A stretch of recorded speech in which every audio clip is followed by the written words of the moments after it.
But let me go back in time again to reiterate where we've come from so you can get a picture of where we can go. As I said before, 7 years when Brit Tzedek started, there was really no grassroots peace movement that was Jewish that believed in the two-state solution in the United States. There were small groups that did, but not a larger grassroots movement. There was also very little that was independent of Israeli politics. APN, our sister organization, it had two parts to it. One was to back Shalom עכשיו, Peace Now in Israel, which does important work, continues to do important work on the settlements, and work in Washington, but was very strongly tied to Israel. Then there was Meretz USA, that was tied to the Meretz Party in Israel. So you didn't have something that was completely American and independent of Israel, that represented or tried to represent solely American Jews, not Israelis. The other issue that I thought was very interesting was that Oslo, of course, played a very big role, and the Oslo years played a very big role.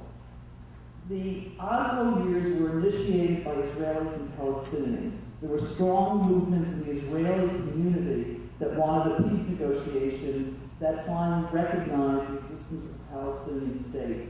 And you had leadership among the Palestinians that wanted to turn course and understand that the principle of two peoples, two homelands, rather than the goal of the Palestinian people should be only the Palestinian nation. They were beginning to reach their grassroots during the days of Oslo, and Palestinian critics will say that one of the problems was that the work of reaching Palestinians had only begun during that period of time. President Clinton, tailed what I would say what was going on in Israel and among the Palestinians. He came in after the fact, so to speak, and one can analyze what happened, what went wrong. But the leadership and initiative did not come from this country. In fact, when we go to Washington, we met with Rita Stein, who's the Jewish liaison to Nancy Pelosi, and she can remember the meetings of Jewish leaders in Washington where Yitzhak Rabin would sit there screaming at them about trying to back the peace process because the leadership of the Jewish community was so defended to a militaristic position around Israel, really did not back Oslo in the deep way that it should have. So she can remember that period of time. When Brit Tzedek started, it was during the Second Intifada. There was tremendous despair both in Israel, despair here among people who had hoped for a two-state solution. And we came in the early years of Geneva. And the Geneva Accord, Steve and I with Marshall Friedman actually went to the signing of the Geneva Accord. And we met Daniel Levy, who's now in Washington, one of our key policy advisors.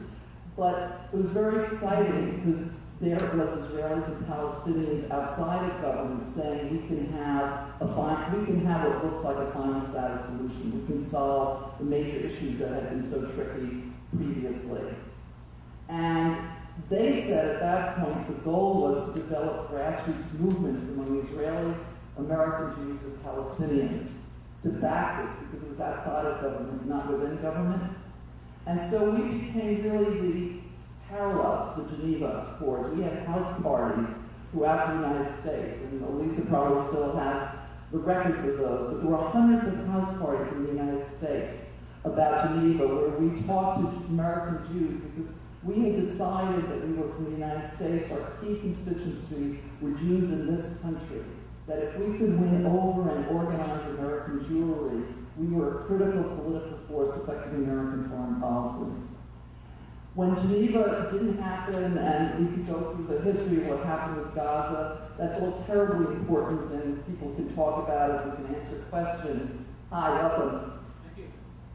But we went through years of George Bush II as our president, years of neglect. Sharon, the prime minister, he did Gaza, and Gaza turned out, I think, almost intentionally to fail because it was unilateral, it wasn't in negotiations with the Palestinians. But Brit Tzedek stayed very firm. We stayed our course. We still said that the majority of American Jews believe in a two-state solution, and our job is to organize it. One of our biggest successes has been in Congress. When I first became chair of advocacy, I met a man who worked for Lois Capps who's a California representative. And hi, Deepa, welcome. Don't be ashamed, I know. Deepa did ask me because she missed the play. We had been talking about whether it was possible to miss a Washington play in Chicago. But you made it, Deepa Danaski, our Washington liaison. Hi. Hope you get to know her better.